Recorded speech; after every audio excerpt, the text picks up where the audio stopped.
This video was made possible by our Patreon supporters. As a country on the threshold of NATO and certain threats, the Polish tank force is a curious case of East meets West. They've largely adopted Western practice in terms of unit organization, but still operate an eclectic mix of German Leopard 2s, 80s vintage T-72 M1s, and indigenously upgraded PT-91 Twardies. However, Poland will also be procuring 250 Abrams SEP V3s by 2026. This means Poland will not only be the first European operator of the Abrams, but also one of the first to operationally field the Trophy Active Protection System. At the same time, they seemingly still intend to field a new main battle tank through their Wilk program, separate from the off-the-shelf Abrams procurement. It could all be a little confusing for anyone from a country that fields only one model of MBT, so in this episode, we'll be going over Poland's tank force, how it's changing, and what geopolitical developments may have led to it. First, let's take it to the map.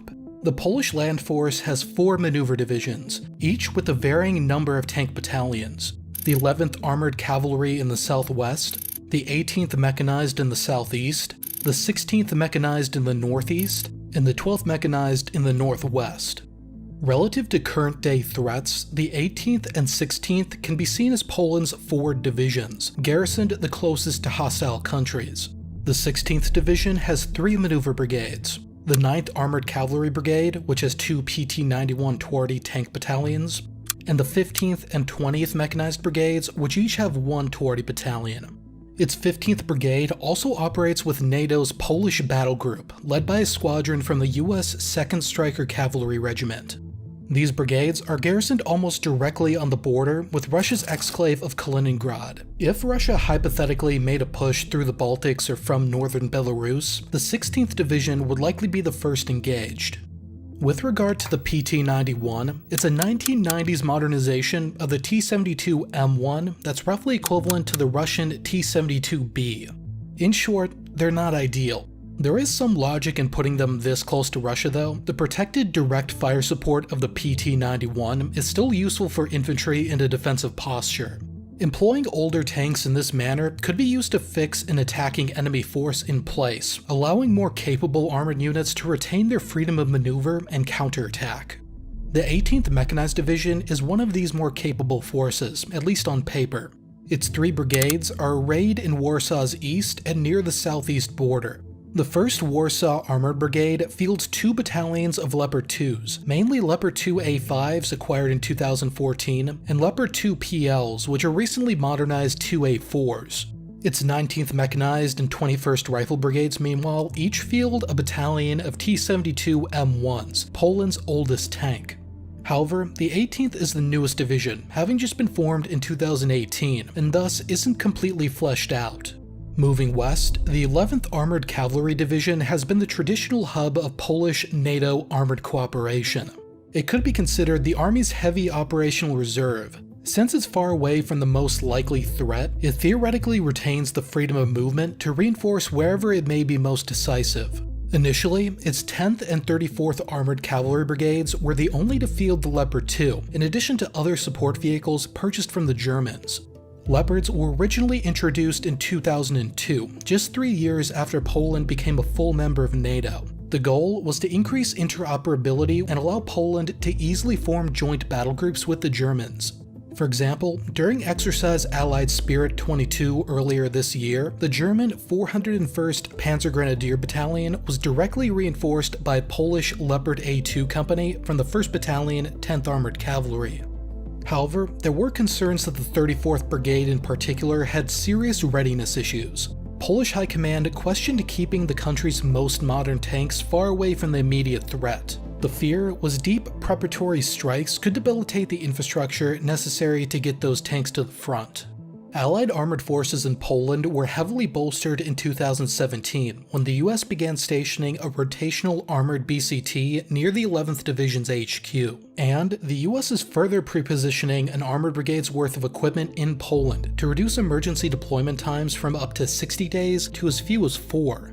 This likely freed up Poland to transfer its most modern Leopard 2A5s to the 18th Division in the east, currently leaving the 11th Armored Cavalry with 2 battalions of Leopard 2A4s and 1 battalion of T-72 M1s for each of the other 2 brigades. To round off the current state, the 12th Mechanized Division in the Northwest is part of NATO's Multinational Corps Northeast, which coordinates the actions of enhanced forward presence battle groups in the Baltic region via regional brigades. The division also focuses on the defense of Poland's coastline. It only has 1 tank battalion under its 2nd Mechanized Brigade, which is equipped with PT-91s.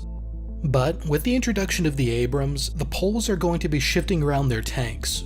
The new Abrams SEP V3s are destined for the 18th Mechanized Division in the southeast, with 3 battalions going to the 1st Armored and 1 battalion going to the 19th Mech Brigade by 2026.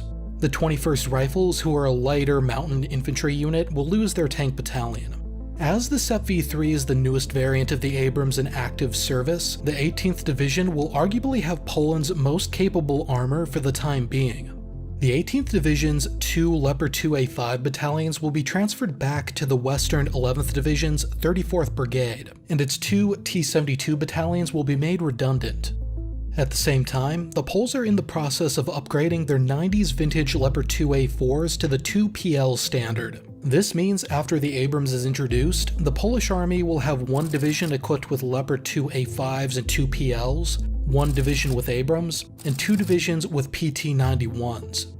These last Twardies will be the target for Poland's Wilk program, which is meant to be a longer-term, advanced MBT solution. Unlike the Abrams procurement, which was largely discretionary with a quick turnaround, the Wilk program is meant to be more bespoke, with a proper tender process and the potential for domestic production. The most talked about contender is the South Korean K2PL tailor-made for Polish army requirements. However, the effect fielding the Abrams and America increasing its armor commitments in Poland will have on the program is uncertain. Now that you have an understanding of Poland's overall tank force, let's take a look at their tactical organization. As with every tank unit, the base of it all is the main battle tank. In Leopard 2 units and future Abrams units, tanks have 4 crew members: a commander, gunner, loader, and driver. However, units equipped with the Twardies or T-72s have 3 crew due to the autoloaders. Regardless of tank model though, platoons consist of 4 tanks divided into 2 sections. One under the platoon commander and the other under their deputy, pretty much mirroring an American tank platoon for example. 3 tank platoons grouped together constitute a tank company, in addition to a company headquarters. That headquarters has 2 tanks for the company commander and their deputy, for a total of 14 tanks in the company, as well as 2 utility vehicles, either Polish honkers or in the case of Leopard battalions, Mercedes G-Wagons, as well as 2 cargo or maintenance trucks, usually the Polish Star 266M or Mercedes trucks in Leopard units.